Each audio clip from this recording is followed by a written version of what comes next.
Om Swastiastu. Selamat pagi anak-anak, berjumpa lagi dengan Bapak dalam pelajaran Bahasa Indonesia. Pada kesempatan yang berbahagia ini, Bapak ingin menjelaskan materi dan juga sekaligus menjelaskan tentang tugas-tugas yang sudah kalian kerjakan pada pertemuan sebelumnya. Materi kita hari ini yaitu tentang surat. Sebelum berkembangnya teknologi informasi dan komunikasi, peranan surat sangat penting sekali untuk berkomunikasi jarak jauh, baik itu antar sesama teman, instansi pemerintahan, maupun untuk sekedar mengungkapkan rasa rindu kepada orang yang kita kasihi. Namun kini, peranan surat sudah banyak tergantikan oleh aplikasi-aplikasi canggih lainnya, semisal Telegram, kemudian ada Gmail, kemudian ada WhatsApp yang sudah sering kalian gunakan.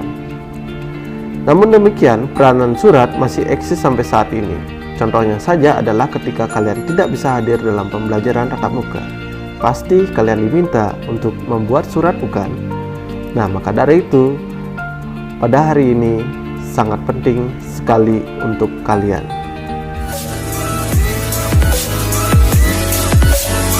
Nah, pada pembelajaran hari ini kita akan membahas teks surat, yaitu tentang surat pribadi dan surat dinas. Sebelumnya kita harus ketahui dulu, apa sih surat itu?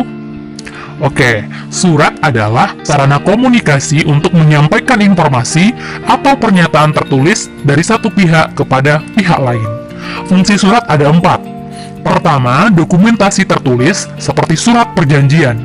Kedua, alat pengingat untuk objek yang sudah terlupakan.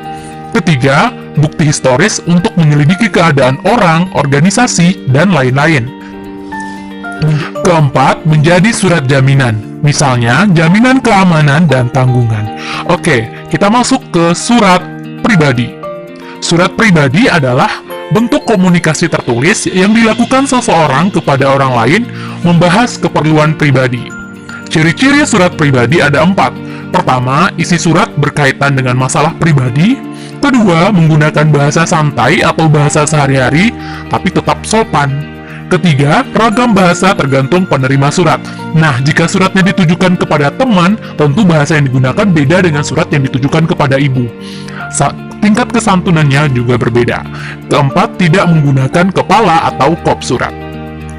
Berikut unsur-unsur surat pribadi. Contoh surat pribadi, Padang 2 November 2020. Sahabatku Aisyah di Jakarta, salam rindu. Hai Aisyah, apa kabar? Semoga kamu dalam keadaan sehat dan dalam lindungan Allah Subhanahu wa Ta'ala. Amin. Aisyah, bagaimana kondisi di daerahmu saat ini? Apa masih banyak yang terkena COVID-19? Di daerahku COVID-19 masih menghantui. Bahkan karena pandemi itu aku belum masuk sekolah sampai saat ini. Aku mulai bosan belajar di rumah. Oh ya, bagaimana dengan sekolahmu? Apa kamu sudah mulai sekolah? Jika belum, beritahu aku trik mengatasi kejenuhan ala Aisyah dong. Sekian dulu ya, semoga kamu dapat membalas surat ini. Aku menanti jawabanmu tentang trik mengatasi kejenuhan.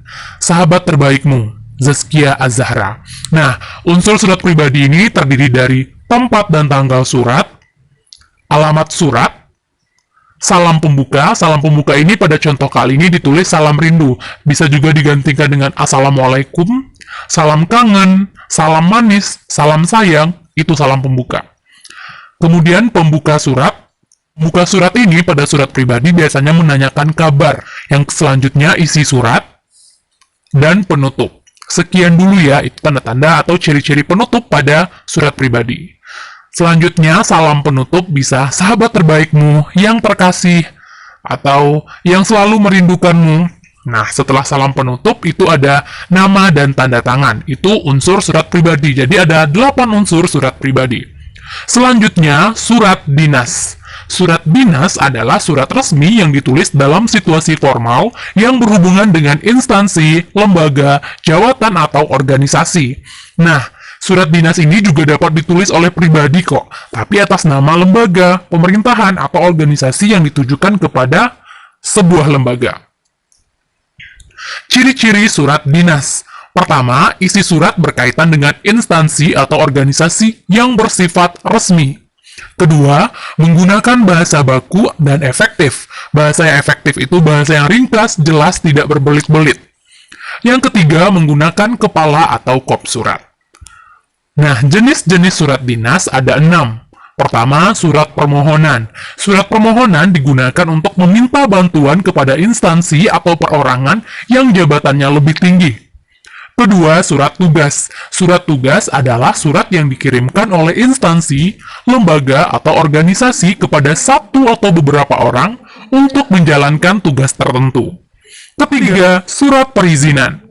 Nah, surat perizinan adalah surat yang dikirimkan oleh instansi, lembaga, atau organisasi untuk meminta izin. Keempat, surat pemberitahuan. Surat pemberitahuan adalah surat yang berisi pemberitahuan untuk semua anggota kelompok, organisasi, atau lembaga.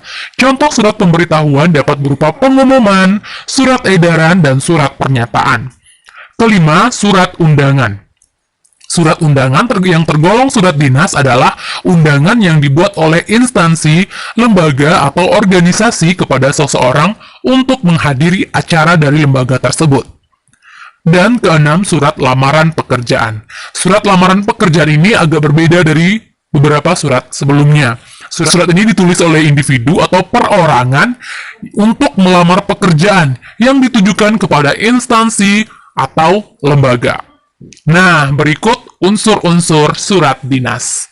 Perhatikan contoh surat dinas pada layar ini. Panitia Musabakah Tilawatil Quran Masjid Taqwa Muhammadiyah, Jalan Syekh Burhanuddin Pakandangan 25584. Ini merupakan kepala surat, kop surat. Pakandangan 5 Mei 2020 merupakan tempat dan tanggal surat. Kemudian ada nomor, lampiran, dan perihal. Lalu ada alamat yang dituju atau alamat surat. Kemudian salam pembuka dengan hormat, itu salam pembuka. Lalu ada pembuka dalam rangka memeriahkan malam Ramadan 1441 Hijriah sampai sekecamatan 6 Lingkung, itu pembuka. Kemudian isi surat, penutup, salam penutup, hormat kami, dan nama dan tanda tangan. Nah, berikut penjelasan dari unsur surat dinas. Pertama, kop surat. Kop surat berisi identitas lembaga atau organisasi. Tadi dijelaskan panitia musabakah, berarti itu identitasnya. Nomor surat itu berisi urutan keluarnya surat. Lampiran itu ditulis jika surat tersebut menyertakan lampiran. Perihal atau hal berisi isi pokok surat yang ditulis singkat. Kalau misalnya surat undangan berarti tulis undangan, surat perizinan tulis perizinan. Tempat dan tanggal surat itu berisi tempat dan tanggal pembuatan surat. Nah, dalam surat dinas bisa juga langsung ke tanggal surat jika di kop surat sudah dijelaskan tempat dan lokasinya. Selanjutnya, alamat surat berisi alamat yang dituju. Kemudian, salam pembuka berisi bagian yang berupa kata pembuka. Pembuka surat berisi pengantar untuk menyampaikan maksud surat. Lalu, isi surat berisi isi atau hal yang memuat segala sesuatu yang ingin disampaikan. Penutup surat berisi harapan dan ucapan terima kasih. Lalu, salam penutup berisi ungkapan rasa penulis surat. Dan nama dan tanda tangan berisi nama lengkap jika ada gelar dituliskan. Dan jangan lupa tanda tangan dari penulis atau pihak yang terlibat di sana.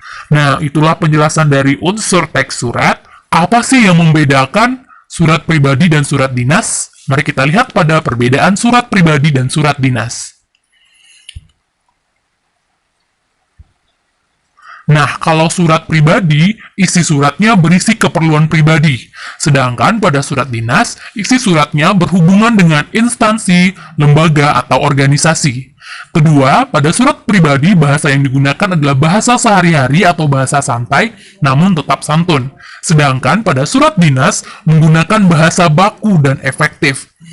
Ketiga, pada surat pribadi tidak terdapat kop, nomor, lampiran, dan perihal surat. Sedangkan pada surat dinas terdapat kop, nomor, lampiran, dan perihal.